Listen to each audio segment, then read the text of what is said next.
Welcome to Beekeeping Today podcast and our special series, How to Get Started with Bees, sponsored by Better Bee, your partners in better beekeeping. I'm Jeff Ott. I'm Kim Flottum.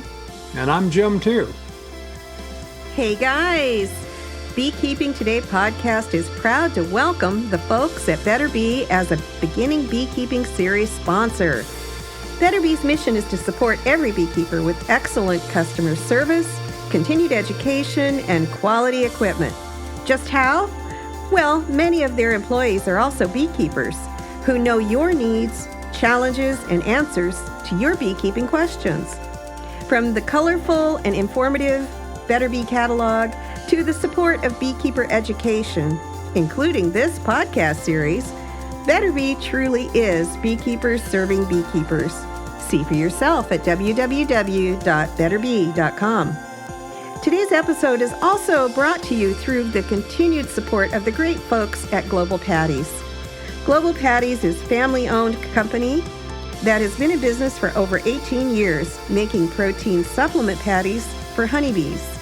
Global offers a variety of standard patties using a time-tested recipe of natural ingredients, with or without real pollen, as well as custom patties to meet any specific needs. Feeding your colony's protein supplement patties will help them grow by increasing brood production and increasing overall honey flow. Keep your bees going all season long by supplementing with Global Patties. Find out more at their website, www.globalpatties.com. We want to thank our regular sponsors, Bee Culture, Global Patties, and 2 Million Blossoms for their continued support of our podcast, and welcome Better Bee as the How to Get Started with Bees series sponsor. Better Bees, beekeepers serving beekeepers. Hey guys, welcome back. In the first episode, we covered some essential questions about starting out with bees, such as location considerations, hive types, and equipment. In this episode, we'll want to discuss the honeybee itself. We'll touch a little bit about honeybee biology, honeybee races, and where to buy them to get started. So, Jim and Kim, welcome to episode 2. What are honeybees? Thanks for including me again. Yeah. Oh, you bet. Jim, can you give us just a rough background on kind of the biology of the bees in a hive? You know, queens, workers, all drones, and their life cycle.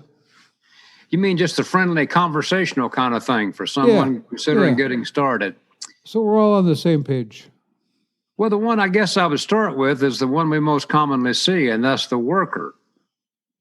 It's the individual bee that you see buzzing around flowers and picking up water, and sometimes it's the one that gives you a little admonishment for something you've done wrong and lights you up.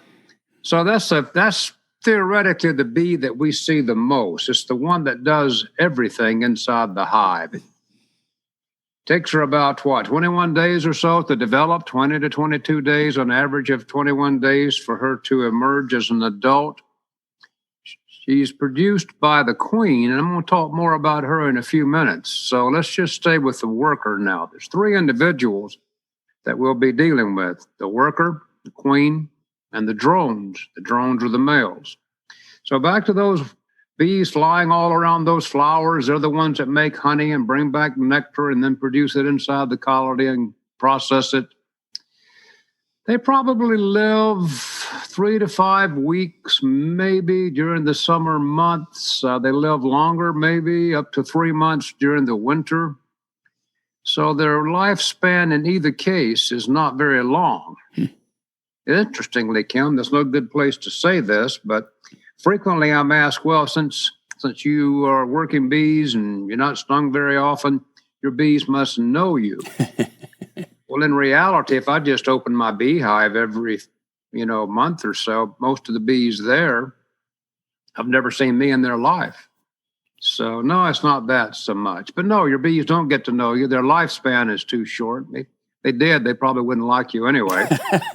So the thing that we're trying to deal with then is that this is the bee that does all the work. She seems to have the difficult part of life. One of the first things she does when she's just a youngster is that she nurtures and feeds and cares for her sister and brother bees there around her in the nursery component of the nest. And she does that by special glands that are located in her head. And so she can produce this jelly substance that's highly nutritious and hormonally laced and can feed the bees. It's the perfect diet that these baby bees need for what's coming along.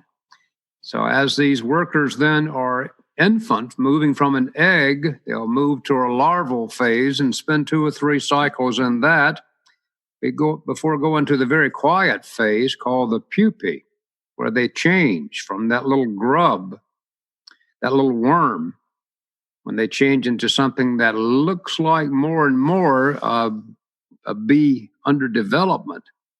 And then after that stage, she chews her way out. She cuts the cappings off and she emerges as a brand new bee. And frequently people say, look, there's a bee being born. She's chewing her way out. Well, actually, she was born about 20, 21 days previous to that point. It's just taken her that long. Jim, I want to interrupt you here for a second. Yeah. I want to go back to that stage that you just said to kind of give people maybe a different kind of picture. Bees kind of go through being a baby in adolescence like a butterfly does. It starts out as an egg, and then a caterpillar, and then a cocoon, and then an adult. That's basically what the bee's doing, right? It is. Yep. I was going to kind of close that out that way. But you're exactly right. That's complete metamorphosis. So that egg stage is the first stage. That larval stage is the second stage. The third stage is the pupal stage. And the fourth stage is the adult. And that's like beetles in a way. It's like flies in a way. You use Lepidopterous insects. Yes, it's like that in the same way. Are the eggs... So go ahead. Who's asking the question? Is that That's Jeff? Are the eggs... they're not like chicken eggs, are they? Hard? Well, no. But I've never been asked that question. Now you got me thinking. They're not like chicken eggs. No. But there is a yolk, and there is certain parts of it in there like that.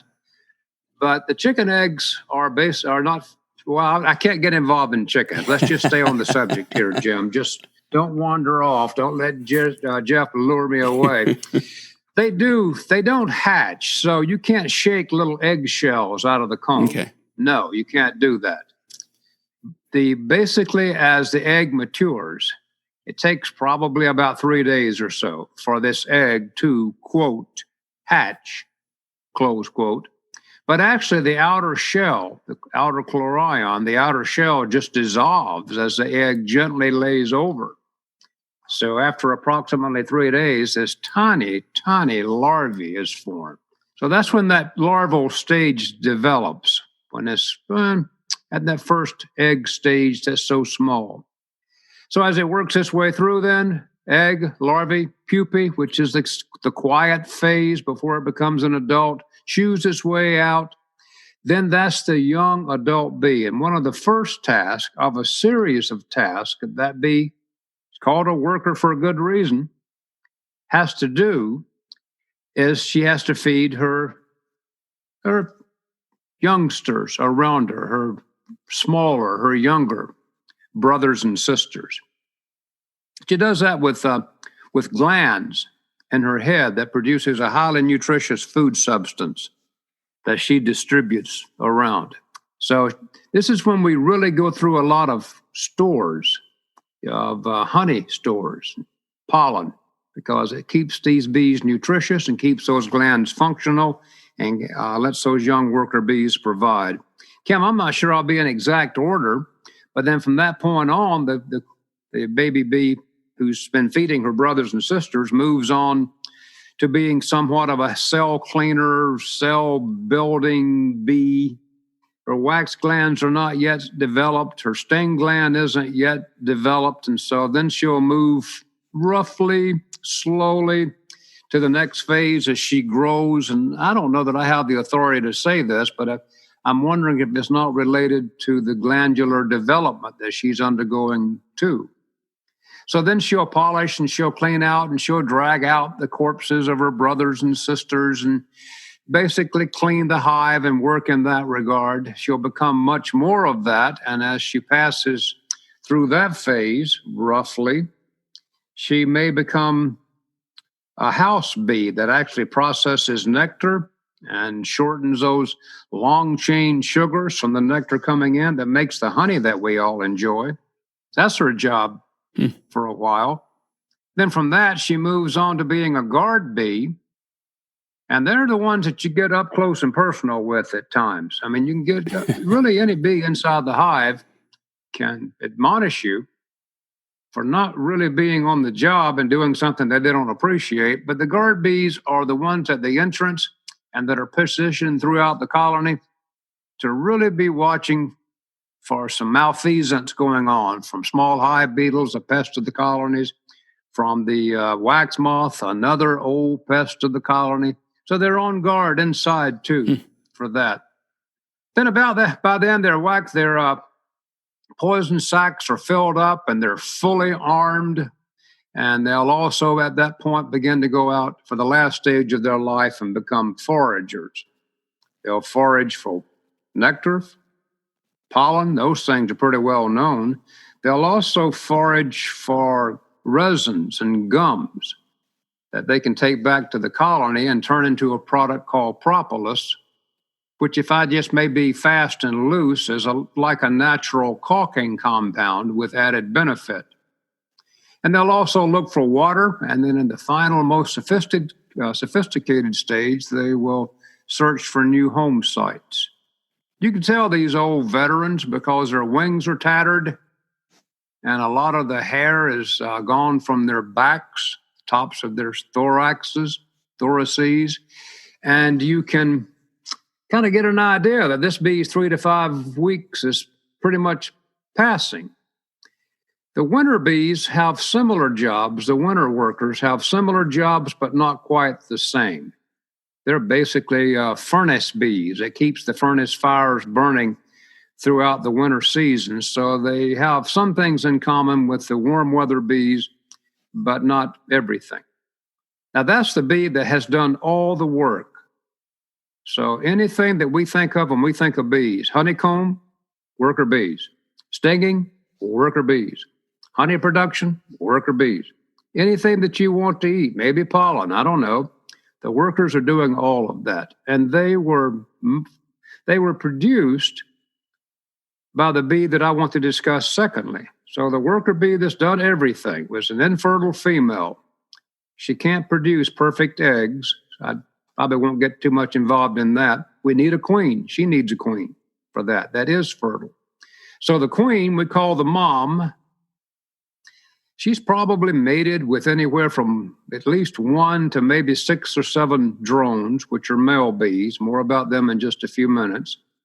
And then from that, she can produce thousands and thousands of future worker bees and drones and potentially new queens. She's the egg-laying machine, and she produces odors, pheromones, that the worker bees, other queen bees, drones are just really enticed by.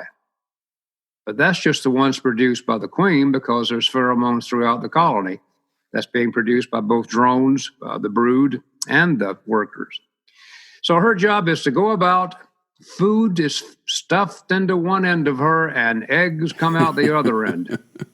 So anything that she needs, food-wise, space-wise, boy, she's the bee of the hour, and she can really crank out the brood during that. It's not really the queen that is the complete master of the hive, of the colony nest. It's more that young cadre of nurse bees who knows the status of the baby bees that are developing and whether or not they're hungry and whether or not they're too hot.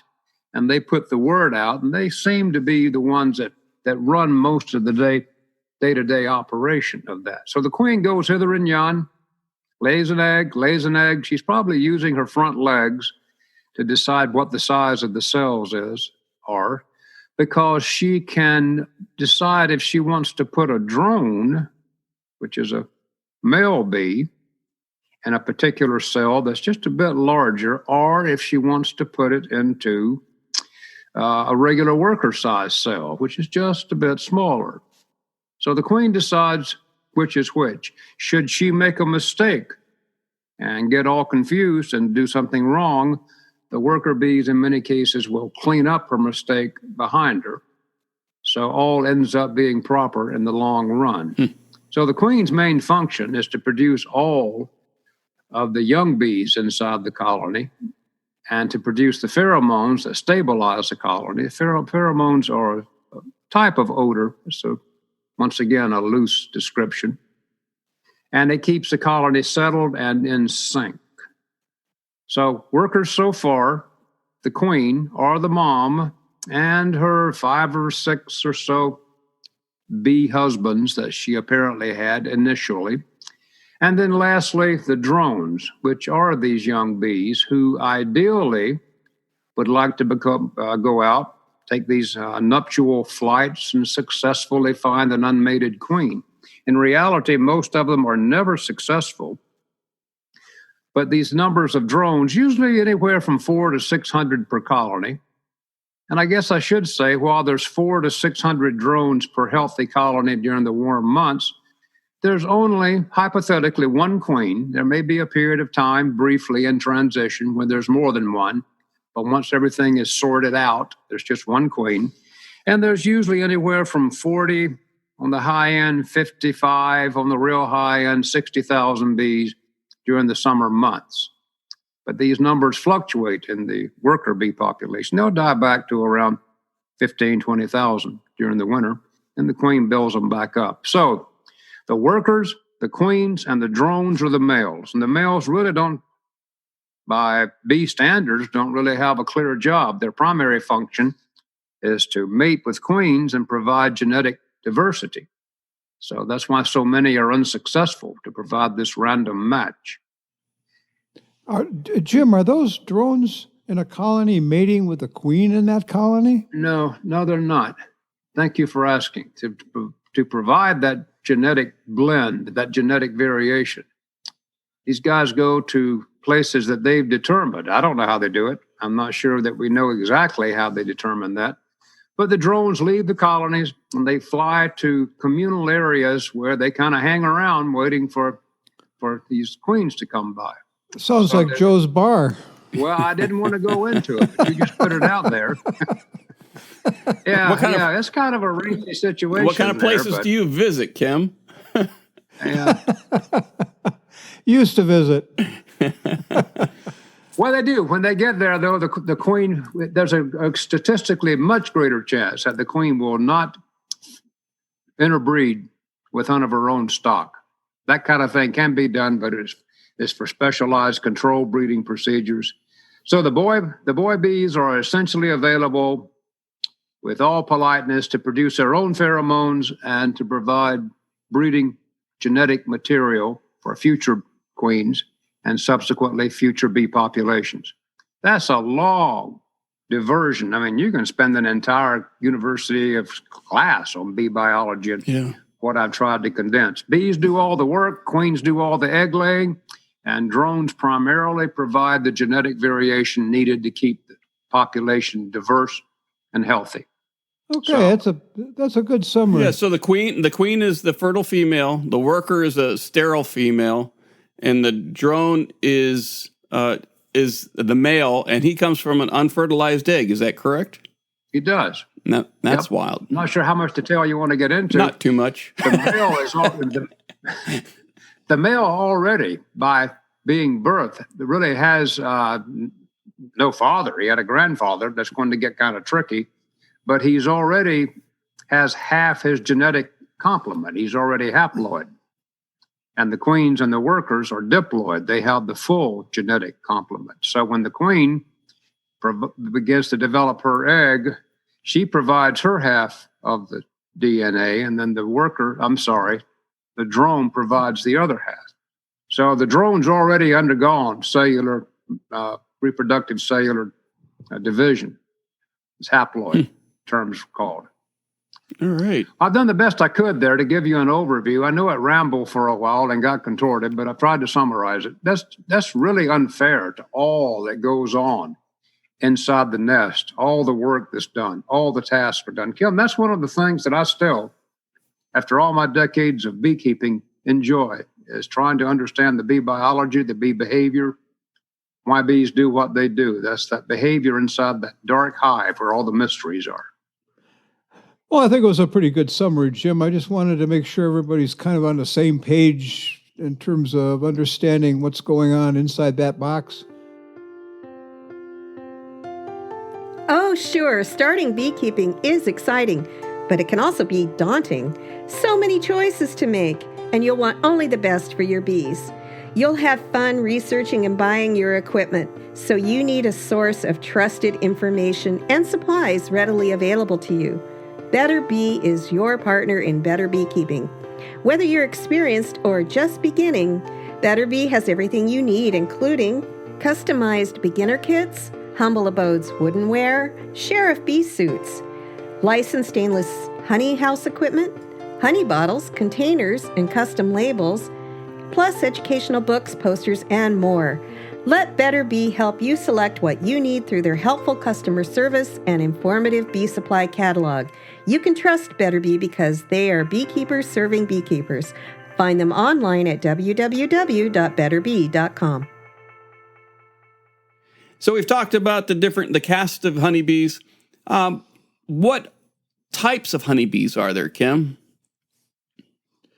Well, I guess when you say what types you are, let me give you an analogy. There's kinds of bees like there are kinds of dogs. There's big, strong hunting dogs, there's small toy poodles, and there's all manner of things in between. And bees are kind of the same. There's a different breeds of bees. If you look at the ads in the beekeeping magazines, you're going to see all kinds of bees advertised and on the web and anybody that sells bees. But the most common kind you're going to hear about is Italian. They are by far raised by the greatest number of beekeepers, and it's for a good reason. They're productive, they're relatively gentle, and they're pretty well adaptive to almost any environment that you're going to put them in. There's other kinds that are out there. There's a kind called carniolans. Jim, have you ever had carniolan bees? Believe it or not, almost in another lifetime, carniolans were produced in some of the southern states, and I did use them there. But I can't find them the way I used to be able to find them. They used a lot of propolis, as I recall, and were gentle. But that was a long time ago. I can't tell beekeepers now exactly where to go. Do you know sources? Well, there are some available on the West Coast, I know. And if you look in the magazines, you're going to find sources of people who specialize in raising Italians, carniolans, and some of the other kinds. One of the things about Italians is that they're beautifully striped, a dark brown and a gold stripe. Carniolans are almost black. Yeah. And then there's another kind out there called Caucasian. And they used to be real popular. They lost some of their attraction for a while because they are huge propolis producers. But we found out that propolis actually has some value in a hive, and there are people now beginning to raise them again for that very reason, is because propolis is good in a hive. There's another one out there called Russian, and those Russian bees they're not a breed, they're a hybrid. And they have shown some adaptation to winter. They're good winter bees, and they do well with varroa. They handle varroa fairly well. If anyone's interested in learning more about the Russian bees, we did have Dan Conlon on an earlier episode of the Beekeeping Today podcast talking about the Russian bees. Exactly right. Good. Thanks for remembering that. Dan is the president of the Russian Bee Breeders Association. Exactly. Then you're going to see, once you go and join your club and start talking to local beekeepers, one of the things you're going to find out is there are local bees available, people who raise bees right where you live. The strength of those are they're supposed to be or should be adapted to the environment, the local environment that you live in, which is a definite attribute. You're going to see bees that are wild bees. People have taken them out of the side of the house or out of a tree. Sometimes you may catch a swarm, and you don't know where they're from, and you don't know what kind they are, other than by looking at them and thinking maybe they look Italian or maybe they look carniolan, but you're guessing because you don't know their background. But there's a lot of bees out there, a lot of different kinds of bees out there. And I like to kind of look at the kind of bee that I raise and try and pair it up with the beekeeper who's going to raise them. Because if you get a bee, for instance, and I'll give you an example. Remember Dan was talking about Russians tend to be a little slower in the spring. They're waiting for summer to get here. They're not real advocates of early spring weather. Mm-hmm. If you're an advocate of early spring weather and you've got Russian bees, you're going to be constantly frustrated because they're not and you are. So if you're waiting to get into your bees the first week of February and your bees are still asleep until the first week of June, you're going to have problems. Whereas the carniolans wake up really early in the spring. They're from an environment that you got to get going fast, early, and now, because spring, summer, and fall come quick and go quick, and you got to do everything you got to do before fall and winter set in. So the kind of bee that you get is going to be determined to some degree on the kind of beekeeper you are. And if you, go ahead, Jeff. Well, what about the area that you live in? So what works well for you in Ohio, will that work well for me in the Pacific Northwest or someone in the Southwest or to the Southeast? That's a good question. And that's why a lot of people kind of fall back to Italians because they're so adaptive. They can live almost everywhere. They do well in the South. They do well in the North, where you are and where Jim and I are. And that's what makes them that's another reason that makes them popular, is because they adapt well to almost any place you put them. So a beginning beekeeper, if they're looking at the catalog and they're confused by the number of the different types and races of honeybees, what should we recommend? Italian? if they had to throw the dice and the best bet for them in their first year, what would you recommend? I don't know, Jim. I'm gonna say Italian as a starter bee, just because they are adaptive no matter where you are. They're fairly gentle. They're fairly productive. They're easy to get in terms of being available almost anywhere from lots of different people, and they can give you a well-rounded experience as a beginner, I think.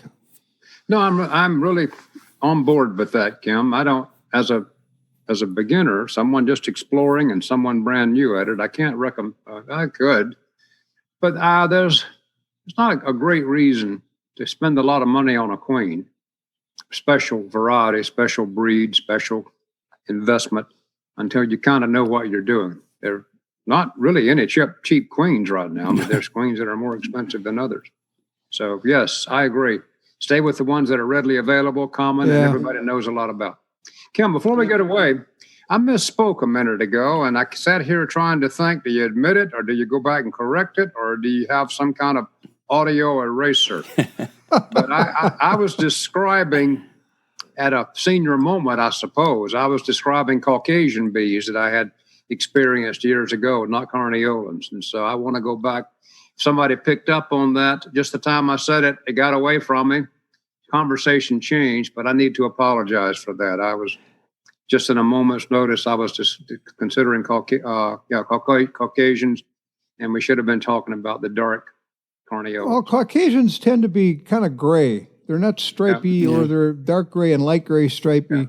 Carniolans tend towards black.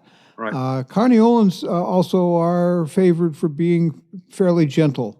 So there's one of the attributes that people like about carniolans. Caucasians are gentle like Italians about, but they do a lot of propolis apparently. So they all have things going for them. It just depends on what thing you're looking for. Okay. So where do I get these bees? And we kind of talked about it. And I'll go back to your local bee club. Yep. Is the place to start. Talk to everybody you can. Where do you get your bees? And there may be a local distributor. a lot of bees come from the West Coast and the South, primarily the Georgia, the Texas to Florida part of the South. And people down there can start early in the season. They can raise lots and lots of bees early, and then they'll be ready for you when your spring finally arrives, when you're up north, like our spring. I'm looking at, the first week in April or the first week in May. We'd like to get our bees. By then, the weather's pretty much settled. But the people down in Georgia and Louisiana have been raising bees since January. So they've already been able to produce a lot of bees. And how do they get up here? That's one at a time. Tell me about how bees get here, Jeff and Jim. Tell you what about how bees are delivered here in packages, you mean? Yeah. That was an interesting first phase of my life. The first time I saw packages or these screen wire boxes, then and now. There are specialized producers, primarily in the southern states, essentially any warm state that has a spring that's ahead of time. California is certainly noted for package production. These are unique for commercial beekeepers who actually are trying to grow bees. And I guess I'll get off the subject a little bit. I've actually talked to commercial beekeepers who said that a good, strong nectar flow was not a good thing for them because it made their bees all sticky and ball up and wad up when they were trying to shake them. So these specialized producers shake bees off combs. They're new, young bees through funnels, through whatever devices, sometimes using vacuums, and capture these bees and about 3 pound, 3 pound artificial swarms, 3 pounds of bees in this wire cage. It can be plastic too. Some producers of packages are using plastic cages, stack and attach each together nicely. So then once you got these bees inside that cage, you can add a temporary feed source for them. It's usually just a common sealed can with a few small holes tapped in it that provides sugar syrup. And a queen is put inside a cage. The queen is not related to or known by the bees in the package, so later on you're going to have to go through some kind of debutante party where you bring out this queen and introduce her officially to the bees in the cage, but not yet. So the queen is put in her special cage inside the greater cage. The bees cluster around her. They have a food source. You put your order in for that artificial swarm when, Kim? March? Oh, you're going to put your order April, in. I guess. I don't know if you're you can do it right now in February December. where we are. Even now, you can start placing orders or taking pre-orders now. And they usually, for the last few years, been kind of tricky to get them. So if you think you want bees, you'd probably be better to order them earlier. Yep. Nothing goes horribly wrong. I can guarantee you can sell them. Yeah. If you don't want the package after it gets there. But then it's shipped. And it makes a dramatic load, doesn't it, Kim, to see a load of packaged bees coming across the country with all those, millions of bees packed in those 3 pound cages on the way? Yep, they'll load them on a truck, and we get ours on it. Well, we don't get them. Our local supplier gets them on a truck from California or Georgia or Florida, wherever it is they were raised. And almost always, what they have is a package day. They're gonna send you an email and say the packages will be here at noon on Tuesday, and you better be ready. And it's kind of a party event to have 400 or 500 people show up between noon and 4 at your local package supplier and pick up their packages, get them in the back seat, and head home for the next adventure. It's really kind of we've talked before about finding a mentor and or a bee club, and this is where the bee club and or mentor coming really helpful. Is on that beginning day or that first day the packages show up. It is a very social event, and if you do that, then you can see who else is getting packages and also figure out who you can work with and ask questions of many different beekeepers standing around looking at their bees flying around, and it's quite the fun time. You were very casual about that part. When Kim said there's 200 or 300 beekeepers there, well, there's also tens of thousands of bees looking for a home, just looking for a home. And so it's a great day. It's an exciting day. I still enjoy going up. You see old friends, you smell the pine beekeeping woodenware and see all the gadgetry I'm not going to buy. It's a good time. It's always plus it's the clear front door to spring. Yeah. No doubt about it. If you're picking up your package bees, the spring season is all over you. Back to the beginning, back to where, and finding out where to get packages. If you're hooked in with a local bee club, check with them now. It's February. You want to check your local bee clubs, and many clubs will be having bee order days, or they'll have multiple bee suppliers on site where you can talk to the beekeeper who's going to be going down the south and bringing a load of bees north and selling packages, and talk to them and talk about the different bees and get an idea of what you want to work with. That's a great opportunity. It is, Jeff, and depending on the kind of bee that you've decided you wanted, may determine on where you can get them. You can get them, have a supplier bring them up to a local dealer by you. But if you're getting bees that hardly anybody else wants, it may be the post office. Yeah, that's fun. And there can be an adventure and a half. And if you have 2 packages arrive at your post office, they're going to show up early in the morning, and your post office is going to be on the phone right now asking you to please come down and get your bees as soon as you can. And one of the things to keep in mind is this is becoming, although rare or less common, is that post offices don't like dealing with bees, and I can understand that. And you don't want them to put them outside and wait for you, because if it's cold or if they put them in the sun, you need to know when they're going to arrive, what day, and be ready to be there to meet them. Because that can be a kind of a disastrous event for bees, that not because the post office is particularly nasty. It's just they're not used to handling bees.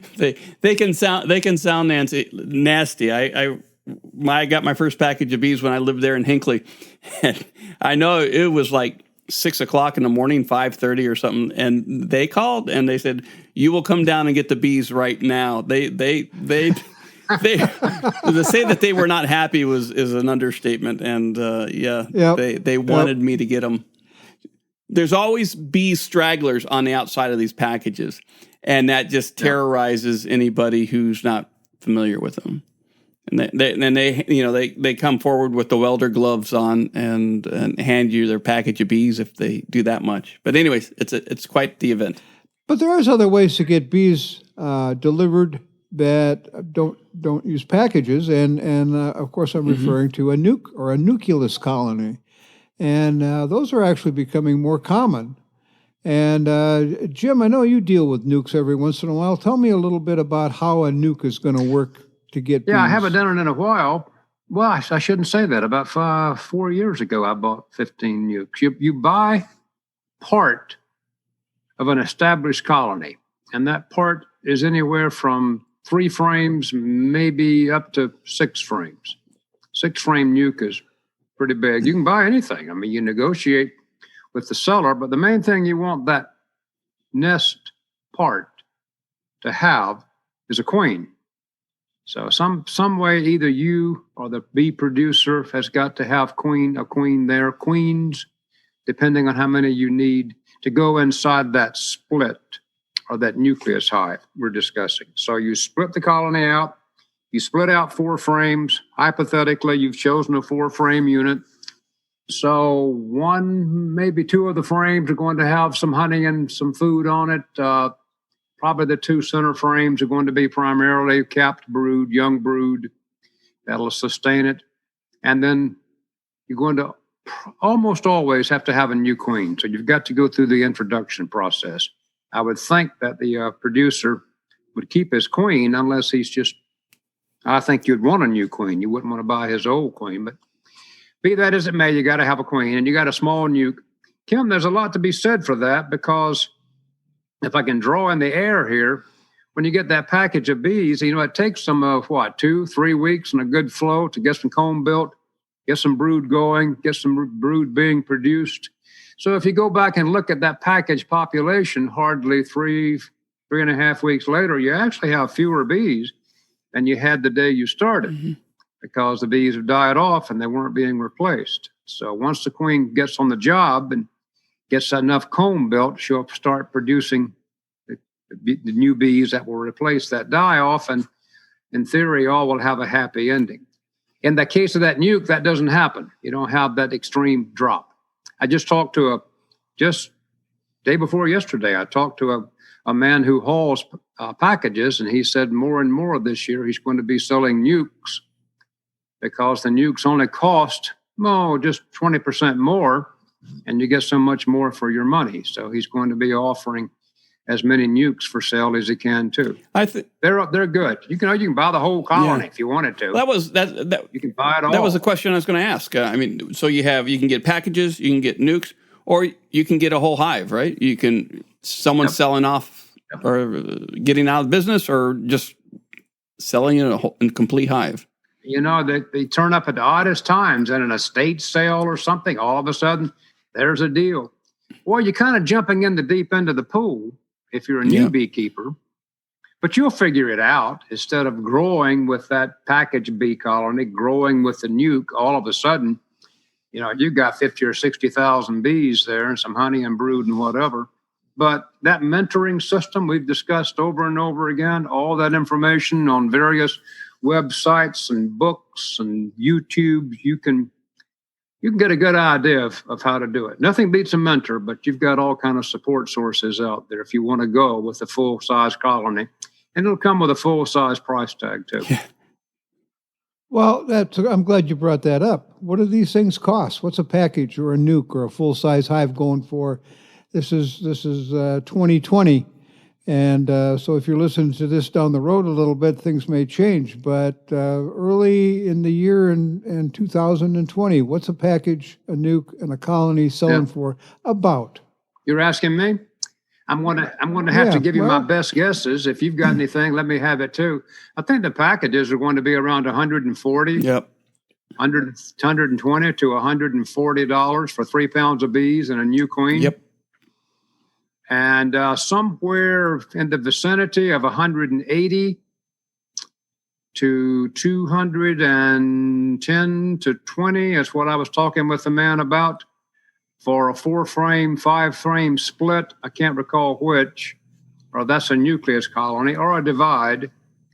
And that's the one where you get some brood. The difference between a split and the package is that you're also buying replacement brood that the queen can quickly produce, and it can keep the colony from slumping.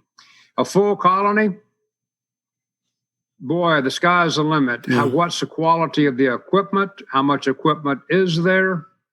Was it commercially manufactured? Did the guy think he could build all this stuff on his own? Maybe he's a superb carpenter or a woodworker and everything looks great.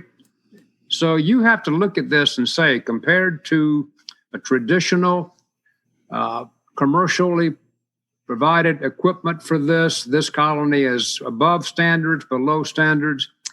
What would you think for 2 deeps and a super, Kim? And second month of July or so, this is going to be a good colony, high chance of winter survival.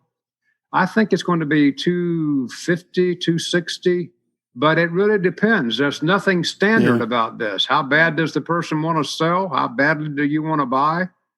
Help me out here. You guess. I think you're in the right neighborhood. It like everything in beekeeping, it depends. You'll hear that a lot, and the population of the colony, the condition of the equipment that you're buying, and the amount of what kind of stuff is in the box, how much brood, how much honey, all of those things are going to factor in. But if you said $250, I wouldn't be surprised. If you said $350 and it had a super of honey on it, I wouldn't be surprised. So, but that kind of gives you a ballpark when you're talking to somebody about buying bees, what a package, a nuke, and a full-size colony is going to cost. The more you get, the more you're going to pay. I was just going to say what I'm struggling with is that there's no standard nuke. There's no standard nucleus. There really is no standard beehive. So you have to have that mentor with you. That help a lot. If you get an experienced mentor, have either him or her with you to help you make a guess at how much it's worth. The other thing is to find 3 people who are selling and get a range of prices. If everybody's on the same page, then you know about what it's going to cost you. If you get a big spread, I think you're all dead on a package and probably pretty close on a nuke. And bring your mentor and 3 other people and go look at that full-size hive. If you're gonna, if you take your mentor and 3 other beekeepers, you're going to get 5 different opinions. We know that. We discussed that last episode. Yep. Today, in this episode, we've talked about the honeybee biology and the caste system, the queen, worker, and drone. We've talked about the different races that are out there that the beekeeper will learn about, and how to get the bees. And I will just tack on the last end. If you're really new to bees and you really want to learn about beekeeping and about bees, the best way I think to start is get brand new equipment, brand new frames, package, and watch that colony grow, and you can see everything in a manageable state in front of you. I think that's a beekeeper will learn a lot that way. And I'll just add, last second, get two colonies if you can. If you don't go with one, always go with 2. That just gives you something to compare it to. Yep. Yeah, and I'm going to add for that quick, and that's for 2 reasons. One of them is, the primary one is, if something happens to one, you've always got spare parts in the other, and that's the primary reason to get 2. Parts being bees and equipment. Both. Yep, yeah, both. True. Well, listen, since both of you fellows have added your very last statement, let me have a chance to give mine. It's too involved, but when you're buying those full hives, you really want to have the mentor with you. Be sure that he or she understands the healthiness of that colony that you're purchasing. And you may want to get the inspector involved to be sure that that colony you're purchasing and paying anywhere from $200 to $300 for is in fact healthy when you got it. But by the time you get to that point, you'll understand this. You'll know who to ask, and you'll know how to do it. Thanks, fellas. As we wrap up today's episode, we want to encourage you to pick up a book and read the book. Kim, you've written several books on starting beekeeping. Recommend our listeners, if you're starting in beekeeping or even established in beekeeping, check out one of Kim's books or Jim's books. They've both written books. Great sources. Be careful what you go out to find on YouTube, because you'll find all sorts of different mixes and varieties of information on the internet. So maybe your mentor can help guide you that way. There are online sources. Continue listening to Beekeeping Today podcast, for instance. Join a local club. A club is a great source for mentors, for bees, and for what's happening in your area that will impact your bees. And take a beekeeping class. Anything else in a wrap there, guys? Take 2 beekeeping classes. If you can. That's right. No, I think that about sums it up, Jeff. That's good. Okay. Well, that about wraps it up for this podcast. Before we go, I want to encourage our listeners to rate us 5 stars on Apple Podcast, wherever you download and stream the show. Your vote helps other beekeepers find us quicker. We want to thank our series sponsor, Better Bee, for sponsoring this 4-part series on how to get started keeping bees. As always, we thank Bee Culture, the magazine for American beekeeping, for their sponsorship of the Beekeeping Today podcast in this year of 2020. We also want to thank our regular episode sponsor, Global Patties. Check them out at www.globalpatties.com. And finally, we want to thank you, the Beekeeping Today podcast listener, for joining us on this show. Feel free to send us questions and comments at questions@jeff to questions@beekeepingtodaypodcast.com. We'd love to hear from you. Anything in closing, guys? Nope. I'm looking forward to talking more some other time. You bet. Coming up on the next part, we are talking about, now that you have your bees, how do you install them, and things you need to look at in that first month of your management. So until then, we'll catch you on Beekeeping Today podcast. Bye-bye.